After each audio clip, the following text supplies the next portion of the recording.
Vladimir Putin dice que la guerra en Ucrania está llegando a su fin.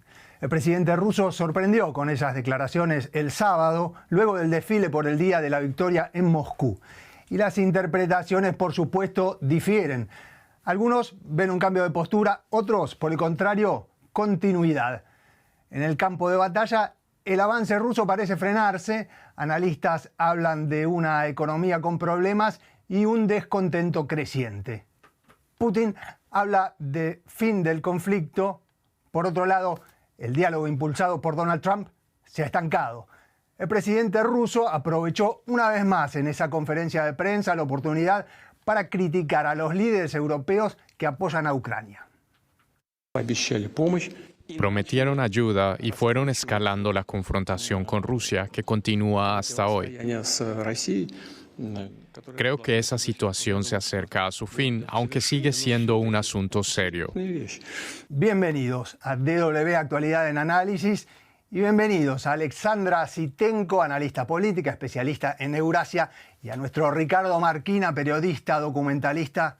Soy Andrés Goldschmidt. Vamos a hablar hoy de estas declaraciones de Putin, de si hay un cambio sustancial en la situación, de si se resquebraja el sistema putinista, como leí hoy en algún artículo, o si es un optimismo exagerado, sobre todo entre los líderes europeos. Alexandra, veíamos al comienzo, dice Putin, la cuestión está llegando a su fin. ¿Cómo lo interpretas? Pues lo interpreto primero como el deseo y como la disposición en realidad por parte de Rusia de poner fin a la guerra. Pero no me sorprendió mucho porque mi percepción fue que Rusia sí quería poner fin a esa guerra por vía diplomática sobre todo, pero claro, bajo las condiciones rusas que no eran aceptables ni para Europa ni para Ucrania en el pasado. En realidad ya a finales del año pasado yo pensaba expresé mi suposición de que la guerra iba a terminar este año. Pensaba que iba a terminar el año pasado después del encuentro entre Donald Trump y Vladimir Putin en Alaska, pero no sucedió. Entonces no fue tan sorprendente para mí esa declaración de Putin. ¿Por qué? Porque actualmente es una guerra de desgaste y una guerra en realidad sin mucho sentido. Aunque siguen produciéndose combates continuos a lo largo de toda la línea del frente, los límites de ese apenas varían, ¿sí? Como acabas de decir, Rusia ya no avanza tanto, pero tampoco avanza Ucrania. O sea, más bien se intensifica la guerra de drones por ambas partes. Ucrania realizó unos ataques grandes en la infraestructura petrolera en las ciudades rusas. Rusia realizó ataques con drones contra la infraestructura portuaria en las ciudades ucranianas, en las ciudades grandes como Odessa, o también contra gasolineras en la ciudad como Kharkiv. O sea, mi percepción que ni en la tierra ni en el aire ninguna de las dos partes tiene una superioridad clara y tampoco la habrá. Y es verdad que Rusia tiene dominio de escalada en esa guerra, pero al parecer no quiere utilizarlo. Y desde el principio, como acabo de decir, mi percepción fue que Rusia estaba buscando una solución diplomática y en Estambul estuvo muy cerca de conseguirla, de lo que hay muchos testimonios, de lo que no tuvo éxito, pero Rusia sigue buscando volver a los acuerdos de Estambul y finalizar un acuerdo final. Bueno, al proceso de Estambul tendríamos que dedicarle un programa entero. ¿Qué pasó ahí? Sí. Una gran pregunta que todavía tendremos que responder, tal vez en los próximos años. Ricardo, quería saber también tu interpretación. Alexandra nos hablaba una disposición de Rusia, claro, siempre sin moverse de sus condiciones. ¿Cómo interpretás vos? ¿Es un dicho al pasar? ¿O es realmente un cambio de postura, de posición, o simplemente continuidad? ¿Cómo lo ves vos? Bueno, como bien decía Alexandra, la guerra está muy cerca de ese punto muerto en el que nadie gana nada. Y es allí cuando realmente habrá una esperanza, un acuerdo de paz, cuando las dos partes comprendan que no queda nada por ganar, sino mucho por perder para ambas partes, que no se puede ganar nada en el campo de batalla.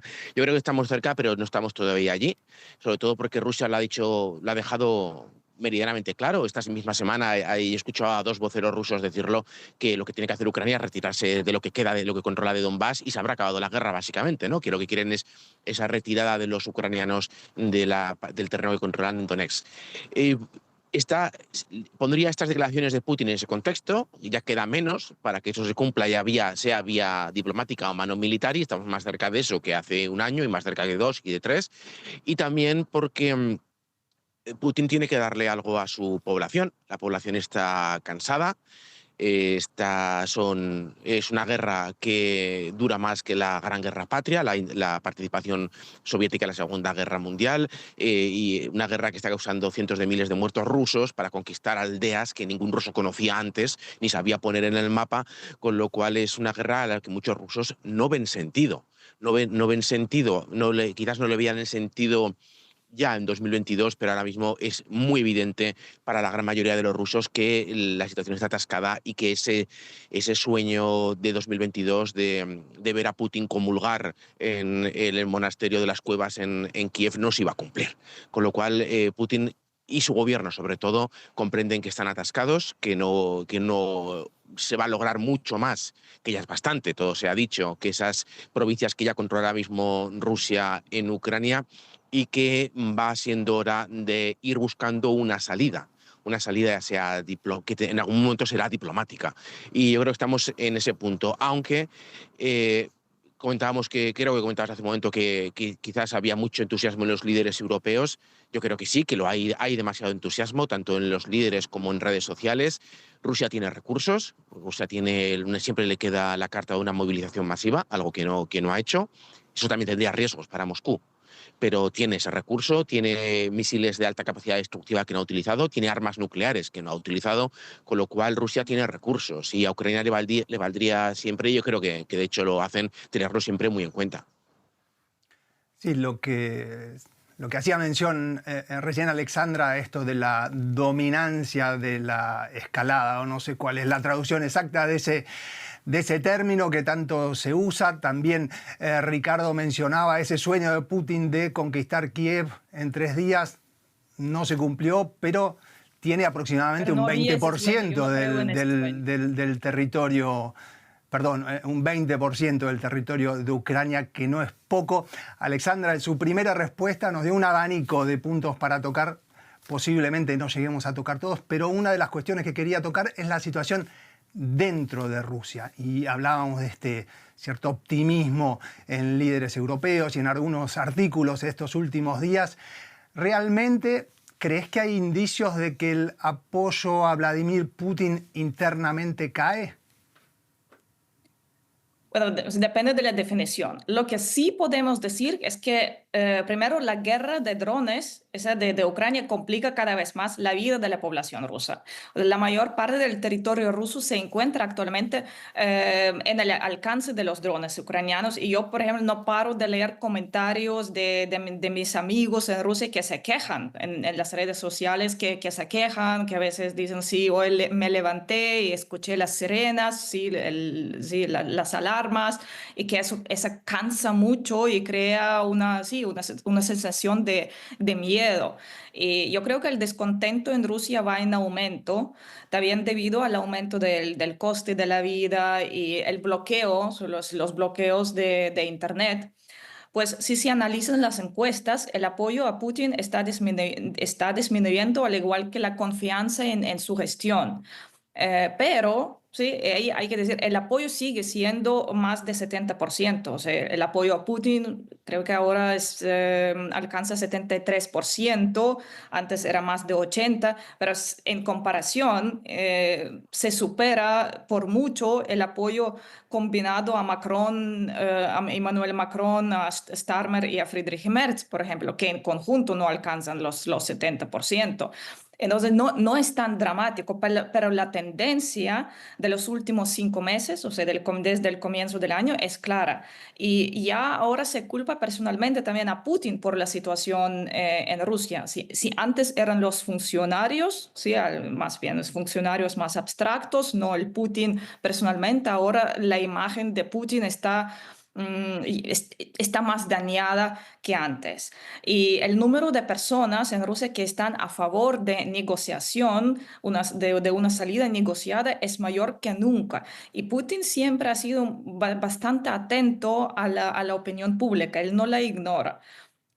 Entonces, el cansancio, como mencionó Ricardo, sí es grande el cansancio, pero las protestas, o sea, las protestas son improbables, tanto las protestas dentro de la élite, que digamos que llegó a su influencia, que llegó a también a sus riquezas, a sus altas posiciones gracias a Putin y no van a arriesgar perder esas posiciones. También es improbable las protestas dentro de la población, porque solo alrededor de 6% de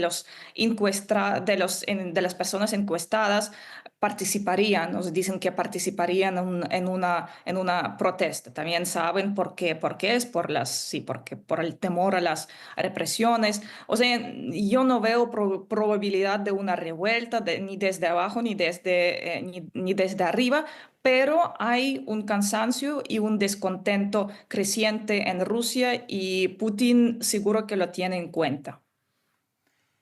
Y con este mismo tema, la cuestión adentro de Rusia, quería ir ahora a Ricardo. Sobre todo, Alexandra nos contaba de la situación en la sociedad civil, en la población, el descontento, las encuestas. A nosotros nos llega, por supuesto, la prensa que podemos leer, es decir, la prensa europea que habla de Rusia y otra que nos llega de ahí en idiomas no rusos. Quería saber si dentro de Rusia, Ricardo, en la prensa hay artículos o hay declaraciones de políticos o figuras importantes que muestren también este descontento creciente o incluso un peligro para Vladimir Putin. Alexandra decía que cree que no. Quería saber tu opinión. Bueno, estamos viendo en periódicos de tirada nacional como Vedomosti o Kommersant críticas, más que críticas, apuntar que hay problemas. Eso ya en Rusia, en un país de estas características, es casi ya una crítica. Se habla de pues, los problemas industriales, los problemas del acero, los problemas de Internet, cómo los cortes de Internet están afectando a los negocios, pequeños, medianos y grandes negocios, pero se trata siempre de una manera abstracta, como si fuese una plaga, como si fuese algo que viene del cielo. No se habla del origen que es la guerra, esa es la línea roja que no se comenta.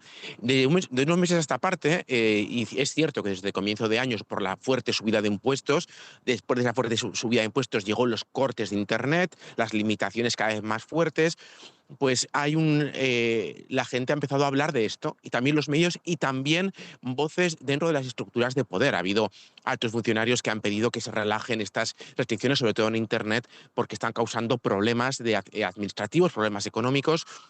Y esto pues pone sobre la mesa que en el país hay problemas. De esto se habla, pero insisto, nunca se habla a por qué. ¿Cuál es el problema de fondo? El problema de fondo es evidentemente la guerra. Si la economía rusa está mal, es por la guerra. Si Rusia corta Internet, es por la guerra. Pero de eso no se habla. Pero sí que hay un hueco, una ventana a hablar de todo esto. ¿Y tiene esto posibilidad de trascender una protesta? Ahora mismo creo que no, pero los rusos sí que entienden ahora mismo que son más pobres y menos libres que antes de la guerra. Son más pobres porque todo ha subido, son menos libres porque tienen acceso al Internet, a la vida digital que conocían antes de 2022 y sobre todo no ven el porqué, no ven cuál es el objetivo, hacia dónde va el país y por qué han de ser más pobres y menos libres. Antes de la guerra, en Rusia era algo común entre muchos rusos, pues bueno, aceptar que Rusia no era el país más libre del mundo, pero se vivía bien y se cambiaba una cosa por la otra. Tenemos una buena vida, Moscú es una ciudad maravillosa, donde se vive de manera estupenda si tienes trabajo, no somos el pueblo más libre del mundo, pero bienvenido sea. Ahora, muchos de estos rusos entienden que son más pobres, menos libres y sobre todo no ven el porqué. Y eso es el mayor riesgo que enfrenta ahora mismo el gobierno ruso. Ricardo, brevemente quería que nos explique concretamente a qué se refieren estas restricciones en Internet. Lo mencionaste varias veces y también lo vi mencionado en algunos artículos, como que esto es un factor que irrita incluso a parte de la población que no tienen demasiado interés político o demasiado interés por este conflicto. ¿A qué se refiere? ¿No hay Internet o hay bloqueados algunos servicios, como puede ocurrir, qué sé yo, en China, por ejemplo? Intentaré ser breve. Servicios extranjeros como Facebook, Instagram, Twitter, LinkedIn simplemente no se pueden acceder. Con lo cual, aquellas personas que utilizaban eso para sus negocios, para promocionar tu cafetería con Instagram, algo muy habitual, no pueden hacerlo.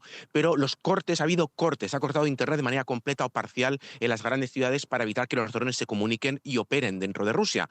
Eso ha llevado a que empresas no puedan utilizar sus plataformas de pago internas, y esto es que el cliente pueda pagar por el servicio, con lo cual están perdiendo dinero. Por eso muchos empresarios, sobre todo medianos empresarios, se han quejado al gobierno de que esos cortes, que en ocasiones han durado semanas, les han costado pues pérdidas millonarias.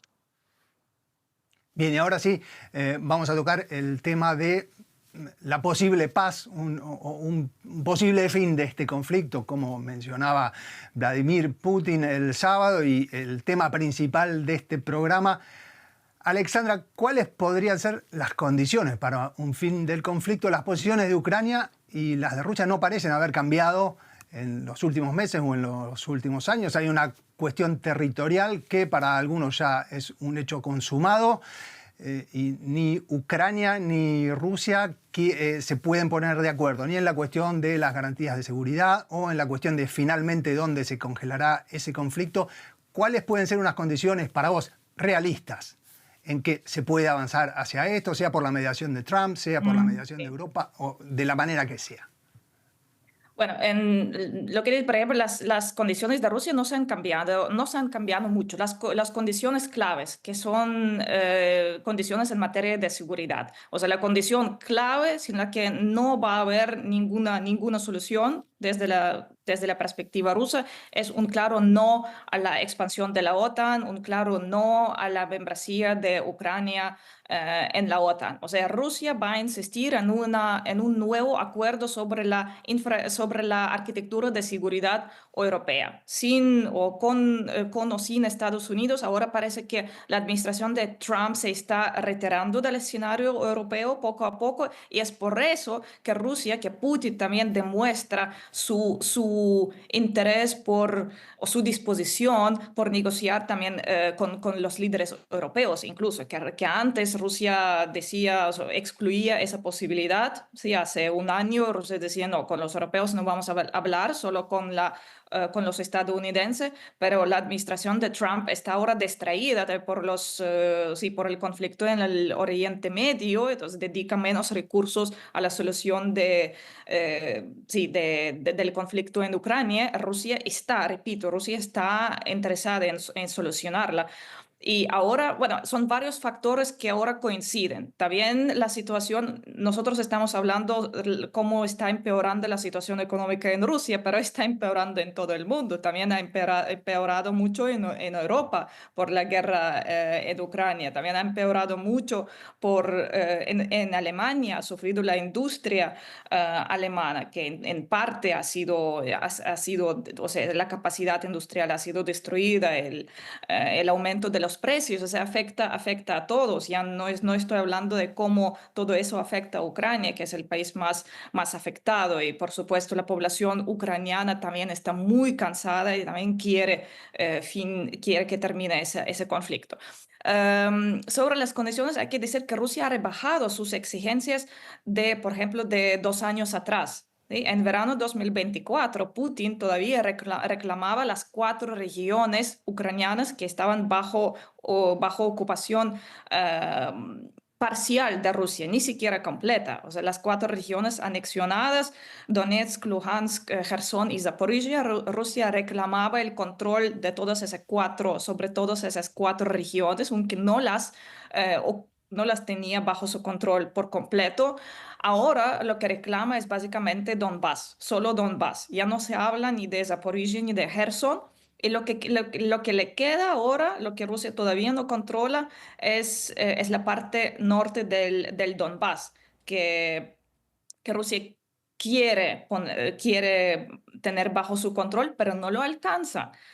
No lo está consiguiendo, y Ucrania no está dispuesta a ceder esos territorios. Pero yo creo que el Donbass es como ahora la condición mínima para que Putin pueda presentarlo como una especie de, sí, de victoria, rusa. Sin el Donbass, eso va a ser todavía, creo que podría ser considerado como derrota. Y la población podría preguntar entonces, ¿para qué todo eso? 5 años, ¿para qué?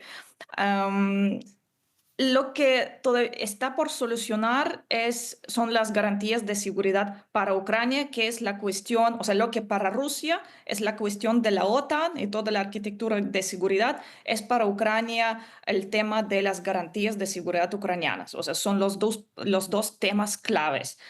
Y todavía no parece haber una solución en ese punto, aunque hay que decir que la semana pasada una delegación ucraniana viajó a Estados Unidos y se reunió con los representantes de Donald Trump ahí discutiendo las posibles condiciones. O sea, hay una especie de movida también en este asunto. Lo que veo problemático hasta ahora es que Ucrania quiere primero un alto el fuego, ¿sí? A largo plazo para iniciar las negociaciones, mientras que Rusia insiste en que primero debe haber un acuerdo y después un alto el fuego. Y yo creo que Rusia no va a ceder, no va a ceder esa exigencia y yo creo que al final va a haber un acuerdo marco en los próximos meses en este año y después de que haya ese acuerdo marco, las partes van a seguir con negociaciones sobre el alto el fuego. Yo creo que ese va a ser más o menos sí, el proceso.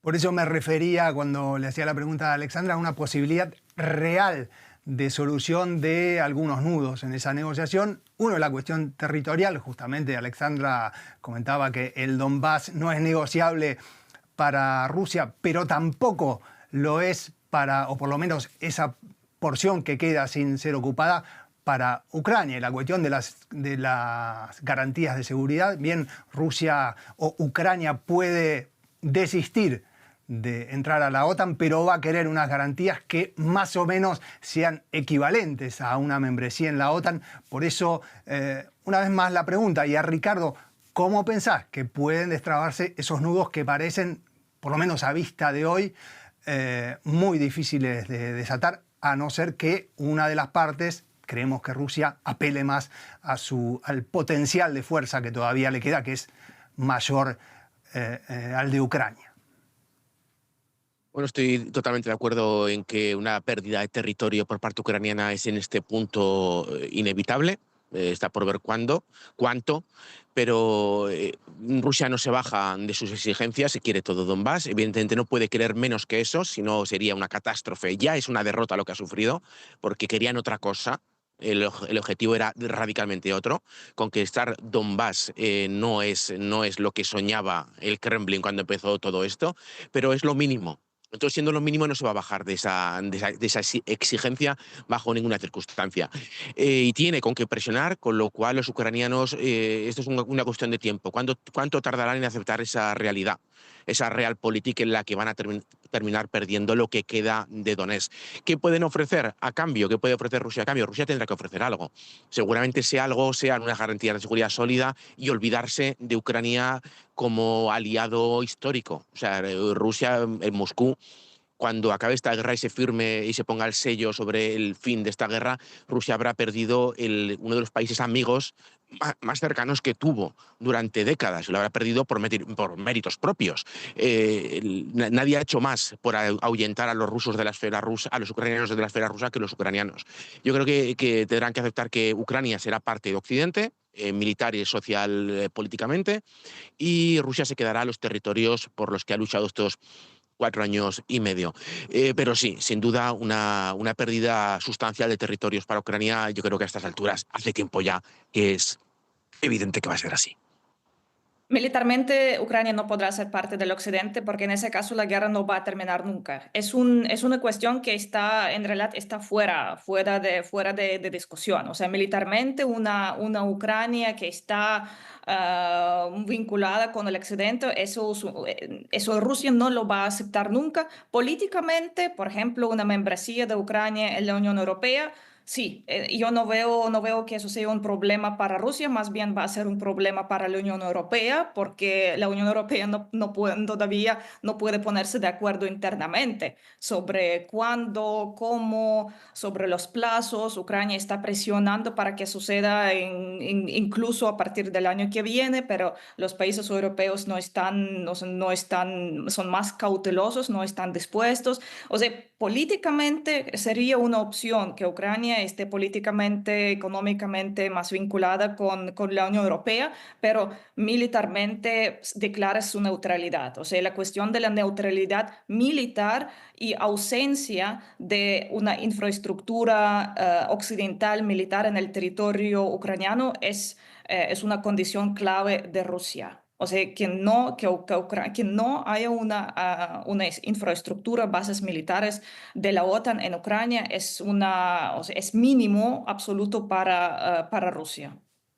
Pero neutralidad o no, Ucrania va a necesitar, a menos que esté directamente presionada por la fuerza y no tenga otra escapatoria, va a tener que reclamar unas garantías de seguridad o alguna situación en la que se asegure no ser invadida nuevamente, sino va a ser esto directamente vendido para su propia población como una derrota, y también, esto es mi opinión, las consecuencias políticas para el resto de Europa de una derrota en esos términos para los líderes políticos ya débiles hoy sería una hecatombe política también para ellos, un elemento que hay que tener también en cuenta a la hora de evaluar cómo se para Europa en esta situación.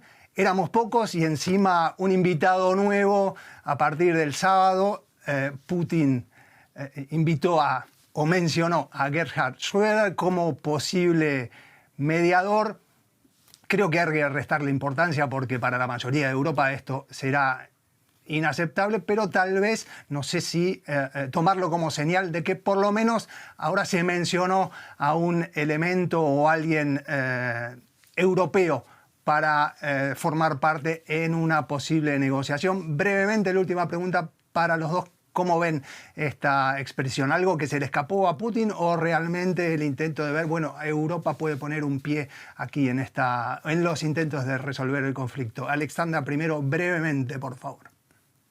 Bueno, Gerhard Schröder fue uno de los primeros que empezó a mediar entre Rusia y Ucrania en febrero de 2022 y a pedido de Ucrania. Ucrania lo pidió, de hecho, originalmente a entrar en el proceso de negociación, pero la situación ha cambiado desde entonces y yo no veo Schröder como mediador, como una opción real. Tampoco creo que Putin lo haya realmente haya propuesto a Schröder. Más bien quería indicar con esa propuesta que no está dispuesto a negociar con una persona como, por ejemplo, Kaja Kallas, ¿sí?, representante de la Unión Europea para Asuntos Exteriores, Política de Seguridad, que ha dicho varias cosas muy negativas sobre Rusia, y Putin dijo que está dispuesto a negociar con alguien que se no haya expresado de forma despreciada, de forma muy negativa sobre Rusia. Por ejemplo, Frank-Walter Steinmeier sería posible, el ex ministro de Asuntos Exteriores de Alemania. Ofendido el Yo creo que Kremlin por las declaraciones de Kaja Kallas. Obviamente una personalidad como ella es muy improbable también como alguien relevante en las negociaciones. Creo que Frank-Walter Steinmeier también no es una figura muy querida en Ucrania. La última para Ricardo Marquina, brevemente, esta apreciación sobre la propuesta. Era una propuesta que nacía muerta, porque sabía Putin que iba a ser rechazada. Lo que quería era provocar sobre todo en Alemania, para que aquellos que recuerdan la Ostpolitik, aquel momento en el que Alemania federal se decidió que era mejor llevarse bien con la Unión Soviética que hacer negocios, comprar energía, pues era un guiño a aquellos tiempos. Yo creo que Schröder es casi como proponer a Varoufakis. Son ya personajes que están quemados para un tipo de negociación de este estilo. No creo, sabía Putin que era una propuesta que nacía muerta. Y Ricardo Marquina lo mete a Varoufakis en la conversación, pero no tenemos tiempo para hablar de eso. Tenemos que terminar nuestro programa de hoy, DW Actualidad en Análisis. Hoy con Alexandra Zhitenko y con Ricardo Marquina. Les agradecemos a ambos muchísimo. Yo soy Andrés Goldschmidt. Síganos, como siempre lo digo, en todas nuestras redes o síganos como podcast. Si no nos quieren ver, nos pueden escuchar en todas las plataformas de podcast. Hasta la próxima. Gracias.